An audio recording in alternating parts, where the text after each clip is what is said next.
한덕수 탄핵 심판 결과가 나왔는데요. 네. 결과 올려주시죠. 일단 결과는 기각 5명, 각하 2명, 인용 1명 이렇게 해서 8명이 됐고 기각에 보시는 것처럼 문영배, 이미선, 김영두, 정정미, 김복형, 각하 정형식, 조한창, 인용은 정계선 재판관만 유일하게 인용. 네, 그래서 결국은 이제 기각됐습니다. 네. 저희가 이 다룰 부분이 굉장히 많은데 하나씩 좀 쪼개서 다뤄보도록 하겠습니다. 정형식과 조한창 각하 의견을 냈습니다. 저희 이제 금요일에 정형식 과거 발언을 저희가 띄워드리면서 맞아. 아무래도 이 각하할 것 같다 이런 말씀을 드렸는데 항상 우려가 현실이 됩니다. 그래서 정말 화가 나는데요. 다른 문제가 아니라 바로 이제 정족수 문제였습니다. 대통령 권한 대행도 대통령과 같이 200석 이상으로 탄핵시켜야 한다라는 의견을 두 사람이 낸 거예요. 아, 우리 했던 거 그대로네. 200석 이상이어야 한다. 네. 근데 이거는 나는 사실 말이 안 된다고 나는 생각을 합니다. 법을 나는 모르지만 아니 헌법 65조 2항에 떡하니 나와 있거든. 올려주시고 소개해 주세요. 탄핵 소추는 국회 재적 의원 3분의 1 이상의 발의가 있어야 하며 그 의결은 국회 재적 의원 과반수의 찬성이 있어야 한다. 다만 대통령에 대한 탄핵 소추는 재적 의원 과반수의 발의와 재적 의원 3분의 2 이상의 찬성이 있어야 한다. 그러니까 대통령만 예외 조항이야. 유일하게. 대통령만 예외로 음. 대통령은 3분의 2 그러니까 200석 이상으로 탄핵을 해야 된다. 네. 대통령 권한대행이라는 얘기 없다고. 그렇죠. 물론 이제 헌재 뭐 다수의견으로 요 박살 났습니다만 네, 박살났죠. 박살 났지만 아무리 그래도 대한민국의 헌법 재판관들이 아직도 이런 얘기하면 됩니까? 좀 황당한 상황이긴 하죠. 그 각하 의견 자체가 지금 우리 헌법 체계를 부정하고 잘못된 맞아요. 해석을 한 것이죠. 그래서 그거는 100번 비난받아 마땅하다라고 보고 있습니다. 다만 이게 각하 의견에 판결문을 보면 굉장히 중요한 표현이 또 하나 나와서 최상목과 관련되는데요. 이렇게 얘기합니다. 대통령 권한 대행 중인 국무총리라고 해요. 왜냐하면 국무총리는 국회에서 동의를 얻기 때문에 간접 민주적 정당성을 그래도 부여받았다. 그러니까 권한 대행이 3분의 2이긴 한데 특히 국무총리는 그래서 3분의 2여야 한다라고 콕 찍어서 국무총리 콕 찍어서 얘기하거든요. 다시 말해서 최상목은 국무총리가 아니기 때문에 이 각하 의견 2명에 의하더라도 과반수면 된다라는 입장을 내놓긴 했어요. 다행히 그 부분은. 하지만 그럼에도 불구하고 굉장히 의원님 굉장히 좀 이상한 결론을 낸 거죠. 말도 안 되죠. 물론 이제 헌재 안에서 이거 박살이 나긴 했지만 이제 저는 이걸 왜 굳이 다뤄야 되냐면 이 두 사람도 헌법 재판관이야. 재판관이야. 근데 아직도 이런 생각을 한다는 게 저는 너무 처참해서 말씀을 드리는 거예요. 정확한 말씀. 저는 이게 화가 나기보다도 좀 딱하더라. 딱해. 어이가 없죠. 저렇게 노골적으로 저 네. 둘이를 우리가 계속 내가 짚어가면서 얘기했잖아요. 1번 정형식, 2번 김영두, 3번 조한창, 4번 김복형. 어쩌면 이렇게 그러니까 저 정형식, 조한창 이 사람들은 지금 좀 뭐 약간 그러니까 추측이 많이 섞인 짐작입니다만은 지금까지 이거 지연되는 데 있어서도 저 두 사람의 역할이 지금 가장 크지 않을까. 정형식 조한창. 그 전까지는 계속 이거 국무총리랑 같이 해야 된다, 이거 해결해야 된다라고 주장하면서 시간을 끌고 이번에 와가지고는 이건 대통령이랑 한덕수를 대통령을 만들어줬어 갑자기. 국민이 그렇죠. 뽑지도 않았는데 그러니까. 대통령은 국민이 뽑았기 때문에 탄핵소추 요건을 강화해 놓은 것이지 국회에서 동의를 받았기 때문에 탄핵소추 요건을 강화해 놓은 게 아닙니다. 네. 그러면은 이 사람들 얘기대로라면은 뭐 대법관들도 동의받는 거니까 네. 다 그러면 강화시켜야 되겠네. 말이 안 택도 되죠. 없는 소리를 하는 거고. 아, 딱해요, 딱해. 진짜 그러니까 저렇게 그 대통령은 요건 강화해 놓은 게 3분의 2로 그 별도 조항으로 예외 조항이잖아요. 예외 조항으로 예외 만들어 놓은 조항. 거는 국민들로부터 직접 선출됐다는 그 소위 그래서 민주적 정당성 정치학에서는 이제 레지티머시라고 하는데 민주적 정당성이 있기 때문에 저렇게 하는 거거든요. 네. 예. 그래서 개헌하고도 요건이 똑같은 거예요. 예, 이게. 그런 거예요. 그렇죠. 그런데 이 양반이 그리고 이제 탄핵이라는 게 직위에서 해제되는 거잖아요. 그 직위를 제거시키는 거란 말이에요. 그렇지. 직에서 파면 이제 예, 직에서. 예, 예. 근데 직에서. 이 사람이 직무대행이 아니라 권한대행이에요. 네. 권한은 어떤 역할. 그 역할을 주는 거잖아. 그렇죠. 권한만 주는 거잖아요. 네. 그러니까 이 되게 재밌게 써놨는데 대통령의 권한을 대신하여 하고 따옴표를 해놓습니다. 따옴표를 이렇게. 대통령의 직무를 수행하는 자다. 권한을 대신하여 직무를 수행하는 자다라고 따옴표를 써놨어. 그래서 그렇게 써놨구나. 네, 그래 따옴표를 해놓은 거예요. 아. 대통령 직무대행이 아니에요. 대통령 권한대행이에요. 아. 이 사람의 직위는 국무총리예요. 국무총리의 직위가 있기 때문에 1순위로 대통령 권한대행이 되는 그렇죠. 거거든요. 국회 인준을 받느냐 안 받느냐 이런 건 다 그렇지.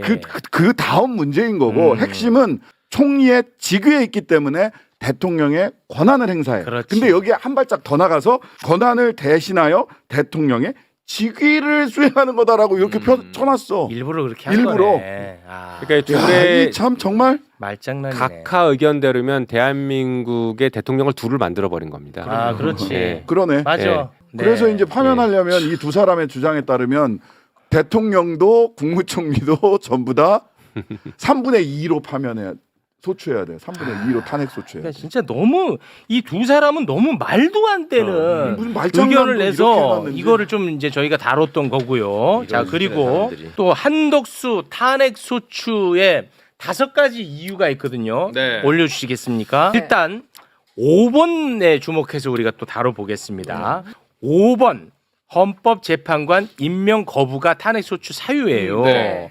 그런데 최상목이가 마은혁 후보자를 임명하지 않은 것은 위헌이라고 헌재가 만장일치로 결정을 내렸잖아요. 네.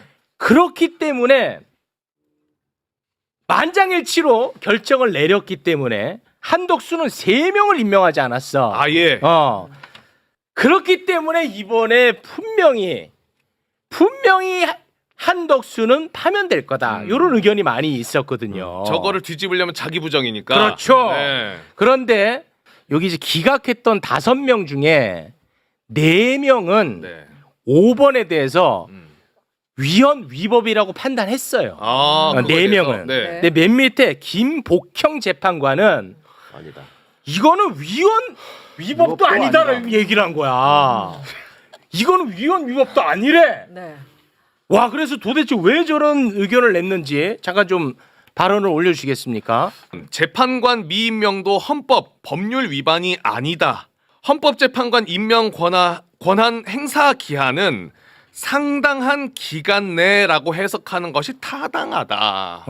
김복형 재판관이. 그러니까 바로 임명할 필요 없고 상당한 기간, 그러니까 5년 후에 해도 괜찮지 않겠느냐. 상당하니까. 상당하니까 이제 그런 기간이 의견인데 없으니까, 예. 직접 목소리로 듣고 오겠습니다. 비청구인의 헌법재판관 임명 부작위와 관련하여서도 비청구인의 헌법 또는 법률 위반을 인정할 수 없다고 생각합니다.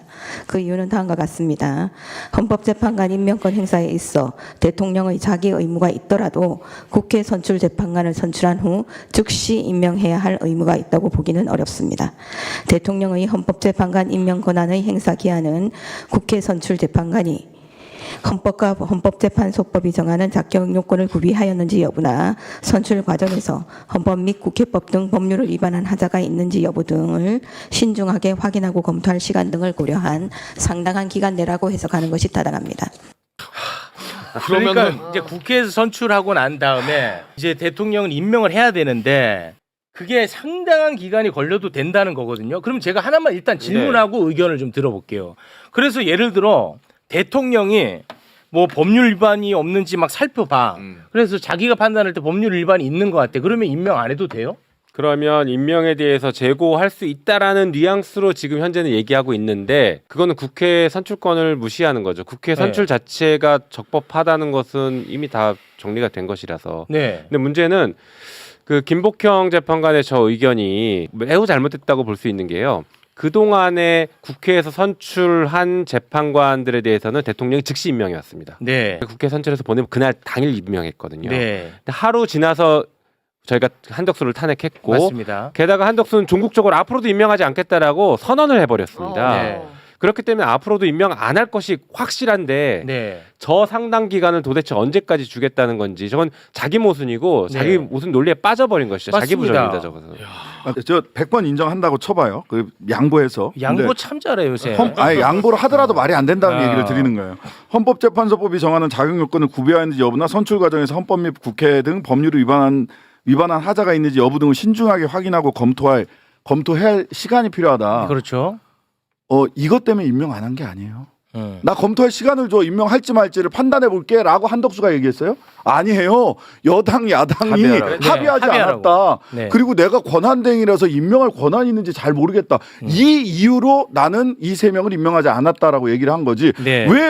왜 한덕수가 하지도 않은 말을 그 김복형 재판관은 자기 머릿속에서 만들어냈어요? 그렇지. 한덕수는 이 이유로 임명하지 않은 게 아니에요. 그렇게 주장한 적이 한 번도 그렇게 없죠. 주장한 적이 단 한 번도 없어. 근데 그렇지. 왜 갑자기 김복형은 한덕수 머리 안으로 들어가서 한덕수에게 유리한 얘기를 자기가 끄집어내서 만들어요? 그렇죠. 이런 걸 소설 쓴다고 하는 겁니다. 소설. 그렇죠. 너무 적절한 지적이신데 아, 네. 예리했다. 기자들이 그 헌법 위에서 놀고 있는 그 판사 출신들의 어떤 그 공상 뭐 이런 것들을 그냥 막 토로를 해버려. 그러니까 한덕수가 예를 들어서 하다못해 무슨 재판관들 임명 자격에 약간 문제가 있는 것 같다라고나 했으면 아까 네. 말씀처럼 저 말이 맞는 건데 하지도 않은 말을 그러니까 그렇지. 지규현이가 날짜로 되어 있는 거를 시간으로 해서 법을 창조해 버리듯이 네. 계속 지금 그 모습을 보여주고 있는 거예요. 네. 근데 더 큰 문제는 뭐냐면 헌법재판관이 이름이 헌법재판관인 이유가 헌법 질서를 수호하는 최종 책임을 지는 사람이라는 뜻이잖아요. 네. 이름이 헌법재판관인 이유가. 네.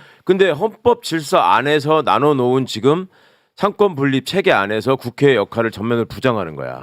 그리고 또 거기에 나아가서 헌법재판소의 존립 근거도 부정해 버리는 거예요.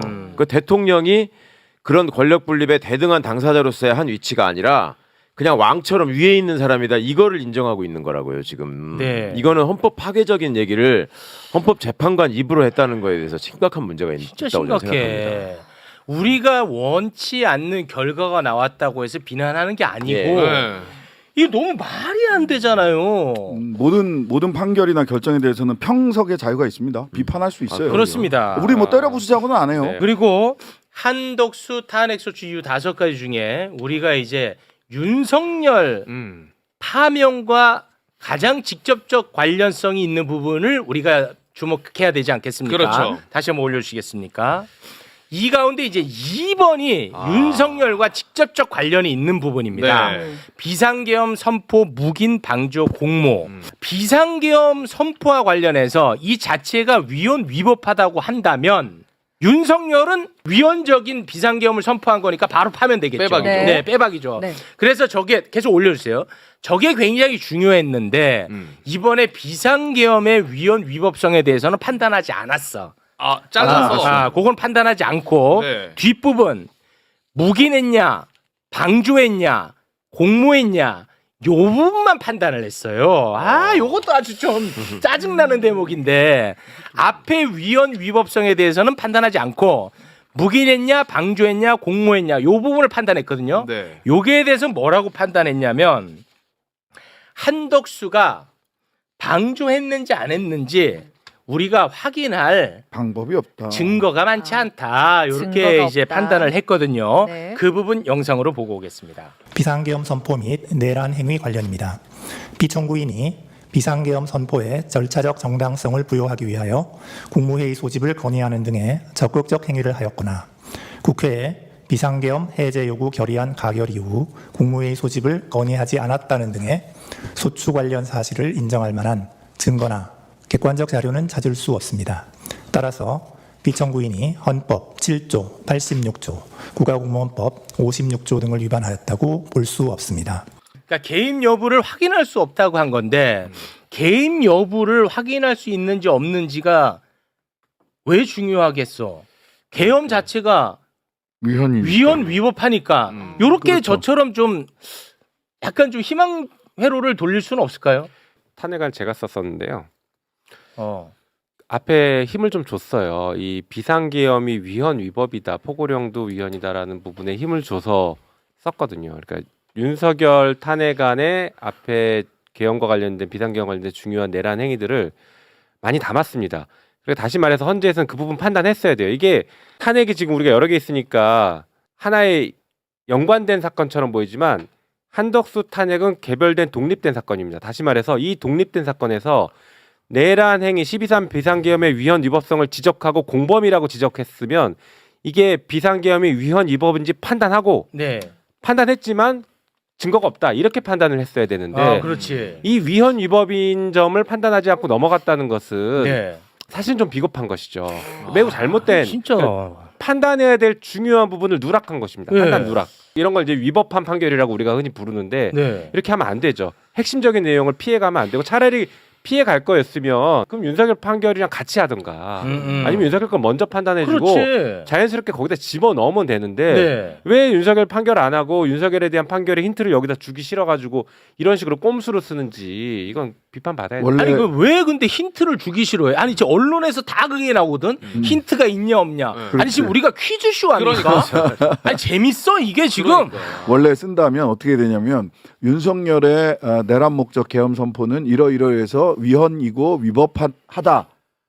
그런데 살펴보니 얘는 거기에는 가담을 안 했다. 그렇죠. 내지는 위헌이나 위법이라고 할 수 없다. 따라서 나아가 그 방조 묵인 행위에 대해서는 나아가 살펴볼 이유가 이유가 없다. 없다라든지 그렇지. 둘 중에 하나로 그렇습니다. 줬어야 되는 거예요. 둘 중에 하나로. 근데 근데- 앞단은 싹 날리고 애초에 저 사유가 왜 들어갔는데 여기 지금 탄핵소추 무결서를 쓰신 분이 얘기하잖아요.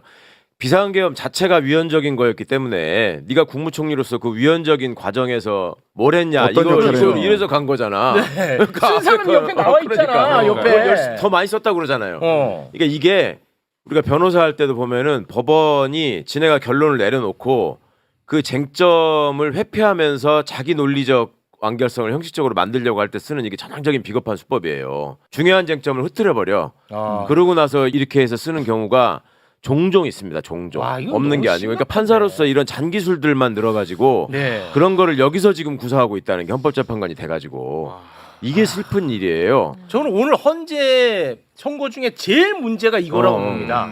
그 누구나 다 이 부분이 있기 때문에 헌재가 이걸 통해서 윤석열 사건에 대한 뭔가의 방향을 제시할 네. 것이다. 그렇죠. 그러니까 24일 날 이 선고하는 게 의미가 있다라고 얘기를 했는데 네. 이자들 이거 지금 하고 있는 게 어떻게든 그거는 우리끼리 꽁꽁 싸매가지고 나중에 뾰롱 하고 얘기할 거야 뭐 이런 식의 지금 진짜 장난치는 거예요. 이거는. 재밌냐고 지금 우리가 막 맘졸이고 그렇지. 궁금해하고 하는 게 그거를 재밌어? 궁금하지? 나만 알아 뭐 이런 식인데 아니 이것들이 그리고 아, 경력이 더 많아질수록 이상한 결정을 했어. 지금 그러니까 저 정영식, 조한창 저 사람들이 사법연수원 17기, 18기여가지고 저 중에 법조경이 제일 길어요. 두 사람이. 네. 그 두 사람이 제일 못된 판단을 내리잖아. 아. 이게 그러니까 판사를 하면서 그리고 법학을 공부한 기간이 또 제일 오래된 사람들이거든. 근데 그 기간에 도대체 어떤 쪽으로 능력을 발전시켜 왔는지 무슨 생각을 했는지를 아니 근데 제가 드러내주고 궁금한 게 있는 있는데 이거 위헌 위법성을 따지는 게 매우 중요하고 이게 본질이었는데 당연하죠. 이걸 따지지 않았어요. 그럼 이걸 따지지 않은 것은 8명의 의견이 따지지 않는 것으로 모아진 거예요? 그렇진 않죠. 지금 각하 2명은 아예 본안 판단을 하지 않은 아, 것입니다. 그 둘이는 완전 빠지는 거고. 네. 나머지 6명은 그 부분에 대해서 사실상 판단을 하지 않고 뭉치고 간 거예요. 그런데 뭐 신장식 의원님 말씀하신 것처럼 만약에 위헌 위법이 아니다라고 판단을 했으면 앞단에서 끊어버려야 되거든요. 위헌 위법 아니다. 그렇지. 그런데 그 판단을 안 하고 스리슬쩍 넘어가면서 공범이 아니다라고 판단했으면 다음번에 윤석열에 대해서 위헌 위법이라고 반드시 판단해줘야죠. 오히려. 그렇죠. 그게 이제 네. 자연스럽죠. 이 그나마도. 판결문 사이에 계속 충돌이 생기게 만들면 안 되거든요. 네. 그러니까 논리적으로는 그렇게 기대하고 그렇게 가는 게 당연히 맞는데 네. 아까 이제 헌법재판관 임명 안 한 게 위헌이라고 해놓고 3명 안 하는 거는 그러니까. 또 괜찮다고 하는 것들이니까 그러니까 안 맞아. 지금 그러니까요. 이게 지금- 중대하지 않은 아. 하는 거예요. 그러니까 중대하지. 우리가 이런 식으로 뭐 논리적으로 어떤 행간의 의미를 캐치하고 이런 게 무의미해져 버렸어요. 사실은.